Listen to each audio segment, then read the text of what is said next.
آج دنیا کے سارے مسلمانوں کی نظریں صرف ایک انسان پر ٹکی ہوئی ہیں، مہدی۔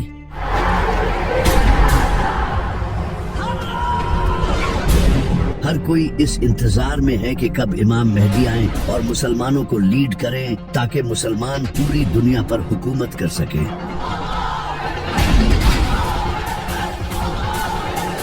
لیکن ہر کوئی یہ جاننا چاہتا ہے کہ امام مہدی آئیں گے کب؟ کیا امام مہدی کا ظہور صرف مسلمانوں کی کتابوں میں ہی لکھا ہے یا پھر دنیا کے ڈیفرنٹ ریلیجنز کی کتابوں میں بھی امام مہدی کے آنے کی پریڈکشنز کی گئی ہیں؟ اور سب سے بڑھ کر امام مہدی آخر کس طرح آج کی اس دنیا میں آ کر دنیا کی سپر پاورز کا سامنا کریں گے؟ تو چلیے جانتے ہیں۔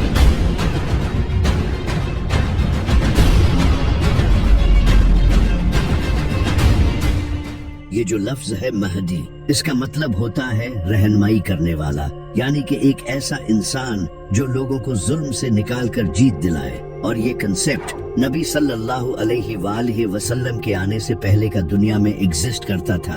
آپ صلی اللہ علیہ وآلہ وسلم سے ہزاروں سال پہلے حضرت نوح علیہ السلام کے ٹائم پر، جب لوگ حد سے زیادہ کرپٹ ہو چکے تھے، بت پرستی، کرپشن، ظلم، ناانصافی لوگوں میں بھری ہوئی تھی، لیکن اس وقت کچھ نیک لوگ بھی زندہ تھے۔ وہ لوگ اللہ سے دعا کرتے تھے کہ اے اللہ، تو کسی ایسے انسان کو بھیج جو کہ انسانیت کو ایک نیا موڑ دے۔ تو اللہ نے ان کی دعا قبول کی اور ان میں حضرت نوح علیہ السلام کو بھیجا۔ انہوں نے ان لوگوں کو 950 سالوں تک وارن کیا، لیکن انسانیت بدترین ہو چکی تھی۔ انہوں نے حضرت نوح علیہ السلام کی بات نہیں مانی سوائے کچھ نیک لوگوں کے۔ تو اللہ نے حضرت نوح علیہ السلام کو ایک کشتی بنانے کا حکم دیا۔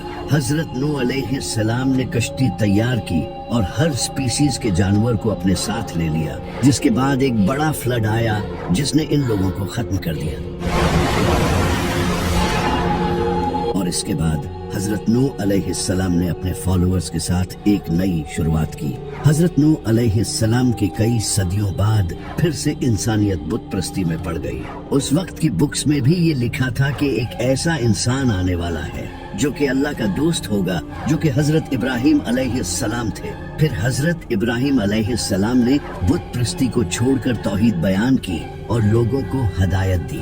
حضرت ابراہیم علیہ السلام کے کئی صدیوں بعد بنی اسرائیل ایجپٹ میں بڑی تعداد میں بڑھنے لگے اور گرو کرنے لگے، لیکن اس وقت ایجپٹ پر فرعون کی حکومت تھی۔ فرعون کو بنی اسرائیل سے خطرہ محسوس ہوا اور اس نے بنی اسرائیل کو اپنا غلام بنا لیا اور ان پر بہت ظلم کیا۔ کئی سالوں تک بنی اسرائیل پر ظلم ہوتا رہا اور وہ لوگ اللہ سے دعائیں کرتے رہے کہ تو ایسا نبی بھیج جو ہمیں اس غلامی سے آزاد کرے۔ تو اللہ نے ان کی طرف حضرت موسیٰ علیہ السلام کو بھیجا۔ حضرت موسیٰ نے فرعون کو ڈیفیٹ کر کے بنی اسرائیل کو آزاد کیا۔ حضرت موسیٰ علیہ السلام سے کئی صدیوں بعد حضرت عیسیٰ علیہ السلام کا وقت آیا۔ اس وقت بنی اسرائیل فلسطین میں رومنز کے انڈر تھے اور کرپٹ جوئش پریسٹ ان کے امام تھے، اور کئی وقت سے ان میں کوئی نبی نہیں آیا تھا۔ بنی اسرائیل ایک مسیحا کے انتظار میں تھے اور ان کی بکس میں بھی اس کے آنے کی خبریں لکھی تھی، جو کہ آج بھی بائبل میں لکھی ہے۔ اور پھر وہ مسیحا حضرت عیسیٰ علیہ السلام کی صورت میں آیا، لیکن پھر بھی بنی اسرائیل نے ان کے خلاف سازشیں کی۔ تو اللہ نے حضرت عیسیٰ علیہ السلام کو آسمانوں پر اٹھا لیا۔ حضرت عیسیٰ علیہ السلام کے بعد جب عرب میں برائی عام ہو چکی تھی، تو اس وقت یہودیوں کی بکس میں ایک عظیم نبی کے آنے کی خبریں لکھی تھی، اور اس وقت یہودی بھی اس نبی کا اسی طرح انتظار کرتے تھے جس طرح آج مسلمان امام مہدی کا انتظار کرتے ہیں۔ یہاں تک کہ آج بھی بائبل میں وہ پریڈکشنز لکھی ہے۔ اس کے بعد پھر نبی صلی اللہ علیہ وآلہ وسلم نے اعلان نبوت کیا۔ تو یہ جو مسیحا کا کانسیپٹ ہے، یہ بنی اسرائیل میں پہلے سے موجود تھا۔ اسی وجہ سے اسلام کے ایک بہترین اسکولر اور پوئٹ علامہ اقبال بھی امام مہدی کے اس کانسیپٹ کو نہیں مانتے تھے۔ ان کا یہ کہنا تھا کہ یہ کانسیپٹ مسلمانوں نے یہودیوں اور کرسچنز سے لیا ہے۔ جب عباسی خلافت کے دور میں مسلمانوں پر ظلم ہو رہا تھا، تب مسلمانوں میں یہ کانسیپٹ پھیلنے لگا کہ بہت جلد ایک مسیحا آئے گا جو سب ٹھیک کر دے گا۔ علامہ اقبال کا کہنا تھا کہ مسلمانوں کا کسی مسیحا کے انتظار میں ظلم سہتے رہنا یہ بہت ہی خطرناک ہے. اسی وجہ سے وہ امام مہدی کے اس کانسیپٹ کو نہیں مانتے تھے. صرف علامہ اقبال ہی نہیں بلکہ ابن خلدون جو ایک اسکالر اور فلاسفر تھے وہ بھی امام مہدی سے ریلیٹڈ احادیث کی سند سے اگری نہیں تھے. لیکن اگر دیکھا جائے تو امام مہدی سے ریلیٹڈ احادیث تقریباً ہر بڑی حدیث کی کتاب میں موجود ہیں سوائے بخاری اور مسلم کے. سنی اور شیعہ دونوں کتابوں میں کئی احادیث موجود ہیں, وہ بھی بالکل صحیح سند کے ساتھ. صرف اسلام ہی نہیں بلکہ دنیا کے آج ہر بڑے مذہب کی کتابوں میں ایک مسیحا کے آنے کی پریڈکشنز موجود ہے. جیسا کہ میسوپوٹیمیا میں ایک چرواہے کا ذکر موجود ہے جو کہ مسیحا ہوگا, اور ایجپٹ میں ایک اوسیرس نام کے انسان کا ذکر ہے جو کہ زمین کو دوبارہ زندہ کرے گا. اسی طرح زورواسٹرین مذہب میں ایک زاراتھسٹرا نام کے انسان کا ذکر ہے جو کہ آخری وقت میں پیدا ہوگا اور ایک بڑی جنگ لڑے گا. اسی طرح ہندو کلکی اوتار کو مانتے ہیں جو کہ کلیوگ کے وقت آئے گا. وہ سفید رنگ کے گھوڑے پر سوار ہوگا اور اس کے ہاتھ میں تلوار ہوگی جو کہ ظلم کے خلاف لڑے گا اور پوری دنیا میں دین پھیلائے گا. بدھزم میں بھی ایک میتریا نام کے انسان کا ذکر ہے جو کہ اس وقت آئے گا جب لوگ دین سے پھر جائیں گے. وہ سچ پھیلائے گا اور دنیا کو سیدھی راہ دکھائے گا. اسی طرح یہودی بھی اپنے مسیحا کو مانتے ہیں جو کہ فیوچر میں آنے والا ہے, لیکن ان کا وہ مسیحا دجال ہوگا جو کہ انہیں لیڈ کرے گا اور تھرڈ ٹیمپل کو بلڈ کرے گا. وہی کرسچینز حضرت عیسیٰ علیہ السلام کے نزول کو مانتے ہیں جنہیں مسلمان بھی مانتے ہیں. تو یہ مسیحا کا کانسیپٹ ہر مذہب میں موجود ہے, اور اسلام میں بھی امام مہدی کا کانسیپٹ خود بنایا نہیں گیا بلکہ یہ صحیح حدیثوں میں موجود ہے. یہاں تک کہ امریکہ کا پریزیڈنٹ جو بائیڈن بھی امام مہدی کے بارے میں جانتا ہے. I didn't know the difference that existed. I didn't know what the hidden imam. I didn't know what the hidden imam. I didn't know what the hidden imam. اور Nitin Yahoo بھی یہ جانتا ہے کہ مسلمان دوبارہ سے خلافت قائم کریں گے. They don't want any Western presence here, and guess what? Increasingly, they don't want any Western presence here either. They have dreams of reestablishing the caliphate. لیکن یہاں سب سے بڑا سوال یہی ہے کہ آخر کس طرح امام مہدی اس دنیا کی بڑی پاورز کو چیلنج کریں گے جن کے پاس ایڈوانس ویپنز ہیں, جو اس پوری دنیا کی اکانومی تک کو کنٹرول کرتے ہیں, We have the strongest economy in the world. جن کے پاس آج کے ہر مسلمان کا ڈیٹا موجود ہے. آخر ایک انسان کس طرح ان سب کو شکست دے گا جبکہ امام مہدی کے اس دنیا میں آنے سے پہلے حالات اور زیادہ ڈیفیکلٹ ہو جائیں گے. سیریا میں ظلم ہو رہا ہوگا جو آج بھی ہو رہا ہے. After years of laying dormant, the civil war in Syria is suddenly dynamic again. دجالی نظام آ چکا ہوگا, گریٹر اسرائیل بن چکا ہوگا جسے خود نیتن یاہو نے پوری دنیا کے سامنے شو کیا ہے. The whole Middle East changes. We tear down the walls of enmity.